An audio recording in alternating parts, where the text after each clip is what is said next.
ভিডিওতে আপনারা যে ভ্যানটি দেখতে পাচ্ছেন এটি হচ্ছে আমার মেয়ের স্কুলের গেটের ফুটপাতে দাঁড়ানো একটি ভ্যান। এই যে আরেকটি অস্থায়ী দোকান, কিছুক্ষণ পরেই এই দোকানটি বসবে। এগুলো 2 নম্বর দোকান। এটি হচ্ছে 3 নম্বর আরেকটি দোকান, এটি এখনো বসে নাই, কিছুক্ষণ পরেই বসবে।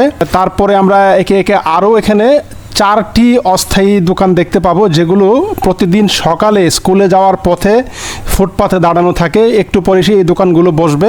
ফুটপাতে দাঁড়ানো এই দোকানগুলোর কারণে প্রত্যেকটা দিন আমি আমার মেয়েকে নিয়ে যখন স্কুলে যাই তখন আমি ফুটপাত ব্যবহার করতে পারি না। আপনারা দেখেন এই পাশে আরও 7টা ফুটপাতের দোকান আছে, এগুলো সকাল থেকেই পুরোটা রাস্তা ব্লক করা থাকে।